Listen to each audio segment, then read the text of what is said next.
grande difficulté pour les salariés comme pour les managers, c'est de comprendre une politique de rémunération.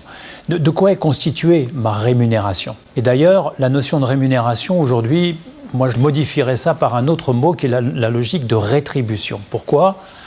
Parce qu'on n'a pas juste un salaire qui arrive, qui est le salaire net versé sur notre compte en banque. On a souvent dans les entreprises beaucoup de choses autour de ça.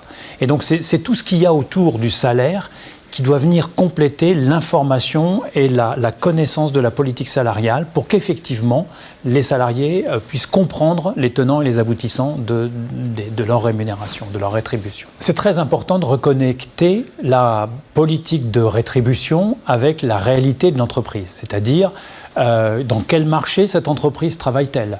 Quelles sont ses contraintes économiques, sociales? Ce qui est important en matière de rétribution, c'est d'un côté que l'entreprise, à travers les managers, soit capable d'expliquer. Ce qui est important aussi, c'est de pouvoir se comparer. Évidemment, tout le monde aimerait bien gagner mieux sa vie, gagner plus d'argent. Mais la question, c'est, si je vais ailleurs, est-ce que je gagnerai plus?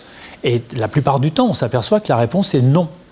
Donc les salariés ont souvent une mauvaise perception de leur rétribution, du contenu de cette rétribution, et cette mauvaise compréhension entraîne une insatisfaction.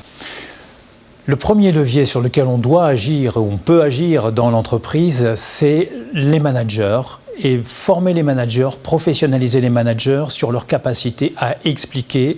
Autrement dit, qu'un manager soit capable d'expliquer à un collaborateur pourquoi il n'a pas d'augmentation de salaire, ou pourquoi il en a une et pourquoi ce montant-là et pas un autre. Du moment qu'on apporte une explication, le salarié va comprendre. Ce qui est très embêtant, c'est lorsqu'il n'y a pas d'explication liée à une absence d'augmentation de salaire ou une augmentation de salaire qui paraît ridicule. Il faut que les managers soient capables d'expliquer et de porter la politique de rémunération auprès de leurs collaborateurs.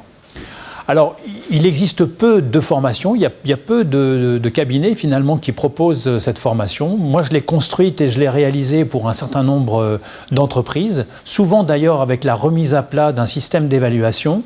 Et on voit que les managers sont, je dirais, enchantés de pouvoir comprendre, être capable de dire à son collaborateur « voilà pourquoi tu as une augmentation de salaire » ou « voilà pourquoi tu n'en as pas » et voilà qu'est-ce qu'il faut faire pour en avoir une. Déjà ça, c'est un pas qui est extrêmement important.